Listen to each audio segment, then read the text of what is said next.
Dan filsafat juga sering disebut sebagai ilmu, sebagai ibu. Karena ibu sifatnya melahirkan seorang anak. Bedanya, filsafat melahirkan teori-teori baru ataupun ilmu-ilmu baru yang dapat diuji kebenarannya. Ilmu filsafat pertama kali ditemukan oleh Thales yang berasal dari Yunani kuno dan bagian dari ilmu filsafat. Karena etika adalah hasil dari sebuah pemikiran. Kalau kita berpikirnya dengan baik, maka etika kita juga murni menjadi baik. Dan apa itu komunikasi? Komunikasi adalah percakapan dua orang atau lebih untuk mendapatkan informasi. Jadi etika komunikasi adalah cabang etika yang berfokus pada prinsip-prinsip moral dan standar perilaku yang mengatur bagaimana kita. Terima kasih kepada Saudari Salmia yang telah menjelaskan atau memaparkan materi yang telah dijelaskannya tadi kepada saudara-saudari sekalian. Baik, untuk kali ini kami membuka sesi tanya jawab. Yang pertama kami buka satu sesi dengan 3 pertanyaan.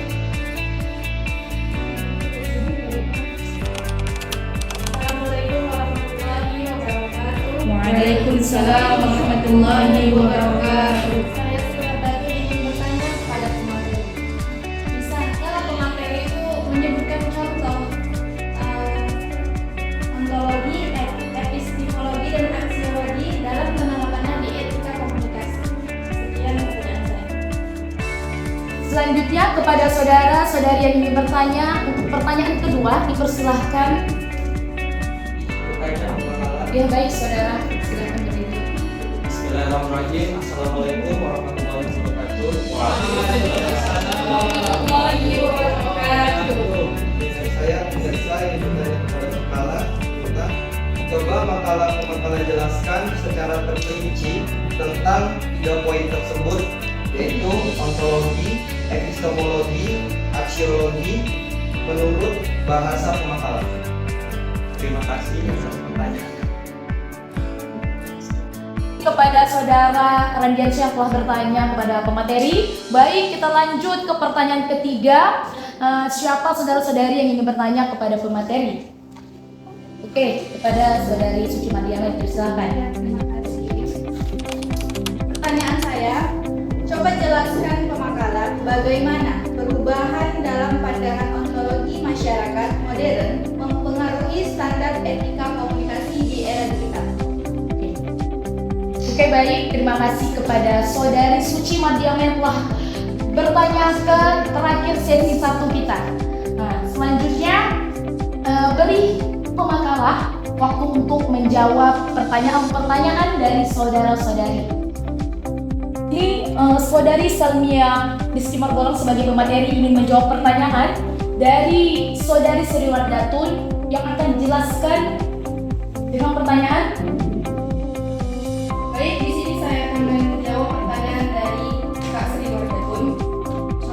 Berikan contoh masing-masing dari ontologi, epistemologi, dan aksiologi dalam etika komunikasi. Yang pertama saya akan menjawab ontologi. Ontologi dalam etika komunikasi. Contohnya, studi tentang keberadaan dan sifat dasar dari kejujuran dalam berkomunikasi. Dalam etika komunikasi, ontologi meneliti apa yang sebenarnya ada dalam komunikasi yang etis. Misalnya, apakah kejujuran adalah elemen mendasar dari semua bentuk komunikasi atau hanya dalam konteks tertentu? Yang kedua, saya akan menjawab contoh dari epistemologi dalam etika berkomunikasi. Menjadikan tentang bagaimana kita tahu atau bisa mengetahui apa yang dianggap sebagai komunikasi yang etis. Misalnya, studi tentang metode dan sumber pengetahuan yang digunakan untuk menentukan apakah suatu komunikasi adalah benar atau salah, seperti penggunaan metode penelitian ilmiah, pengalaman pribadi, atau aturan sosial. Dan contoh dari aksiologi dalam etika berkomunikasi. Contohnya, tentang nilai-nilai yang dipegang dalam komunikasi yang etis, seperti kejujuran, transparansi, dan tanggung jawab. Misalnya, kita menganalisis tentang pentingnya nilai kejujuran dalam berkomunikasi bisnis dan bagaimana nilai ini mempengaruhi praktek komunikasi di perusahaan. Bagaimana Saudari Wanda? Terima kasih. Baik, selanjutnya saya akan menjawab pertanyaan dari Saudara Radiansyah. Jelaskan secara terperinci apa itu ontologi, epistemologi, dan aksiologi menurut pemakaran. Sebelumnya sudah saya jelaskan di materi saya. Ontologi adalah cabang ilmu filsafat yang mana sifatnya dasar, mempelajari tentang keberadaan dan realitas.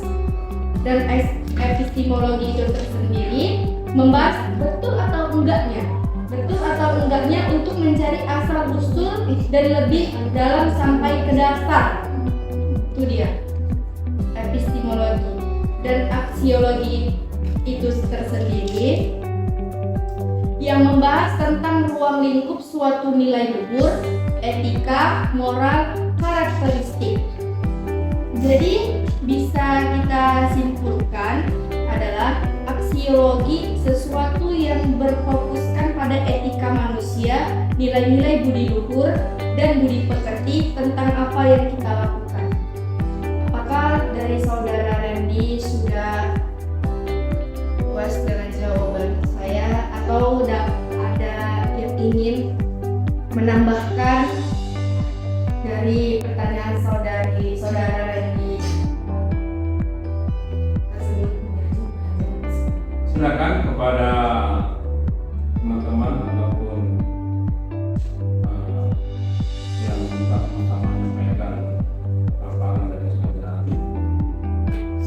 Saudia. Ada yang mau menambah jawaban?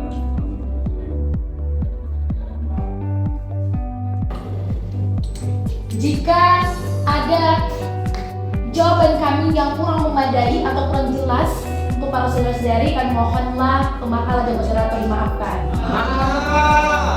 Saya sebagai moderator undur diri. Wabillahi taufiq wal hidayah. Wassalamualaikum warahmatullahi wabarakatuh. Waalaikumsalam.